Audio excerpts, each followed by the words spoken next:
কান্দে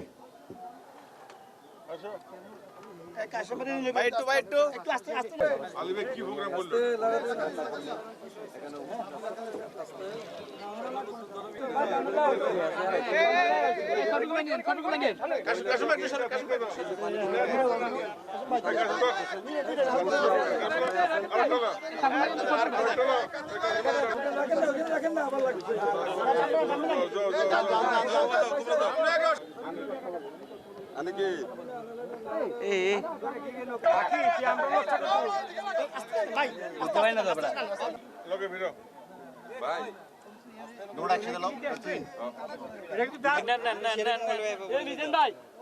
বাংলা কথা বুঝেন না? না না ইংরেজি কো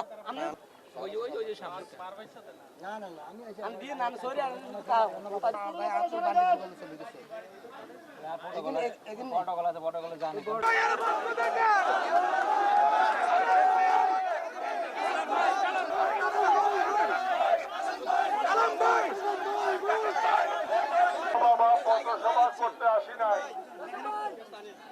এখানে উপস্থিত দুর্গদের মাঝে আমার উপহার পৌঁছে দিয়েছি। আজকে তারেক রহমানের নেতৃত্বে ওনার উপহার সামগ্রী নিয়ে আমি স্বয়ং উপস্থিত হয়েছি।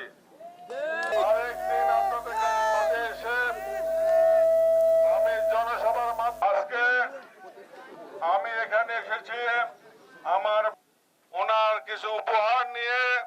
এখানে যারা বন্যা দুর্গত আছেন এই নির্দেশনাগুলো আপনারা এখন থেকে মেনে চলবেন, কারণ যে তারেক রহমানের নির্দেশ সেটা হলো এই যে পোস্টার ব্যানার সহকারে গেট পেস্টুন তারেক রহমানের ছবি, আবুল কালামের ছবি, দেশনেত্রীর ছবি, যুব দলের ছবি থাকে না, এগুলো নিষেধ। যে দেশের মানুষ এখন খাইতে পায় না, বন্যা দুর্গত অবস্থা আছে, আর সেখানে আমরা এই পোস্টার ব্যানার দিয়ে যে টাকা অপচয় করি সেই টাকাটা গরিব দুঃখীদের মাঝে বেরিয়ে দেবেন।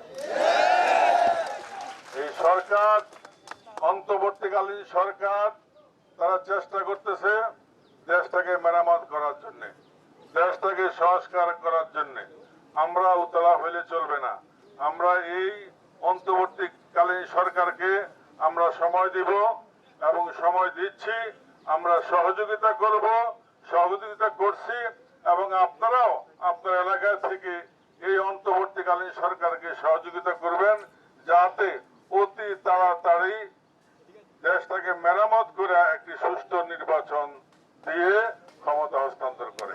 15.5 বছরে যে ক্ষত বিক্ষত করেছে দেশটাকে, এমন কোন মন্ত্রণালয় নাই, এমন কোন এলাকা নাই, এমন কোন ব্যবসা নাই, বাণিজ্য নাই যে মাইর জেল জুলুম নির্যাতন দোকানপাট লুট হুন্ডা এখনো কোন অত্যাচার নির্যাতন নাই যারা আমাদের নেতা কর্মী করে নাই। তাহলে 5ই আগস্ট এই দেশ যখন দ্বিতীয় যারা আমাদের উপর নির্যাতন হামলা করেছে তারা কিন্তু দেশে নাই, এলাকায় নাই। এই অপরাধী এই দেশে থাকলে এই দেশের জনগণ তাদের উপর যে প্রতিশোধ পালায় গেছে, তারা যাতে পালাইয়া থাকে আরো কিছুদিন। আমরা সামনে থেকে অনুরোধ করে বলতে চাই, তারেক রহমানের নির্দেশ আইন নিজের হাতে তুলে নেবেন না, কোন অবস্থাতেই না। খাই নাই, কষ্টে গেছি, কম খাইছি, বেশি গেছি, আগামী কিছুদিন এই পর্যন্ত নিজেকে সংযত রাখি। আর এখন থেকে কারো বাড়ি ঘরে কোনো হামলা সকল আওয়ামী লীগ 15 হিসাব করে না, কয়টা আওয়ামী লীগ প্রথম সারি 20টা, তাহলে তারপর থেকে থাকবে না দেশে। যারা আছে তাদেরকে থাকতে দেন, তাদেরকে ভালোবাসেন, তাদেরকে বোঝান তোমার দলের ভালোবাসা আর আমার দলের ভালোবাসার পার্থক্য কি বুঝে নাও। অবস্থান গড়ে তোলেন, কারণ এ দেশ যেমন আপনার আমার, এই আওয়ামী লীগে যারা এখনো দেশ বা এলাকা ছাড়ে নাই তারাই বুকে সাহস আছে যে আমরা সৎ লুটতরাজ তো সীমিত সংখ্যক লোকে করছে, সকল আওয়ামী লীগরা করে নাই, সকল আওয়ামী লীগরা করে নাই ভাই। এটা সত্য। দলে যারা করে নাই তাদের সাথে সহাবস্থান মজবুত করেন, তাদেরকে বুঝান, তাদেরকে দেখবেন যে অচিরেই আপনার ভালোবাসা পেলে সে আপনার সাথে চলে আসবে, সে আওয়ামী লীগ আর জীবনে করবে না। আমরা যারা আছেন, যারা আমার নেতৃবৃন্দ আছেন, আপনারা বলছেন আমার পক্ষ থেকে এবং বাজারের জন্য। আর এখানকার আমি 5ই আগস্ট স্বাধীন হয়েছি, এই সাথে রক্ষা করতে হবে এবং অন্তর্বর্তীকালে